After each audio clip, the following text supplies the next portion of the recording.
আজকে নদিয়ায় ভোট 29 তারিখ, আর আমাদের মুর্শিদাবাদে 23 তারিখে ভোট অলরেডি হয়ে গেছে।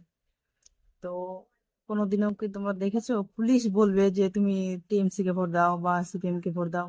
এগুলা কিন্তু কোনো জায়গায় বলে না, আর বলা উচিত না। তো দেখো, আজকে আমাদের ঘটনাটা ঘটেছে আমাদের সাথেই, করিমপুরে ঘটেছে এই ঘটনাটা। তো তোমরা একটু দেখো, পুলিশ কর্মী বলছে যে তুমি তৃণমূলকে ভোট দিবে। তো এটা অ্যাকচুয়ালি ঠিক না। তো দেখো তোমরা ভিডিওটা। ভোটাররা বলেছে দালাল, তৃণমূলের দালাল। আপনি টিএমসি কে ভোট দিতে বলছেন কেন এখানে দাঁড়িয়ে দাঁড়িয়ে লোককে? আপনার অভিযোগ করছে ভোটাররা আপনি টিএমসি কে ভোট দিতে বলছেন। আপনি কেন এখানে দাঁড়িয়ে টিএমসি কে ভোট দিতে বলছেন? হ্যাঁ, আপনি কেন বলছেন টিএমসি কে ভোট দিতে? আপনার এমপ্লয়মেন্ট নাম্বার ব্যাচ কই? এমপ্লয়মেন্ট নাম্বার ব্যাচ কই আপনার? দালালি করবেন টিএমসি। কি ভেবেছেন আপনি টিএমসি কে ভোট দিতে বলছেন? সালা মেরে দোস্তা করে দেবো। হ্যাঁ, ভোটাররা বলেছে, ভোটাররা বলেছে দালাল। স্যার, ওর এমপ্লয়মেন্ট নাম্বার কোথায়?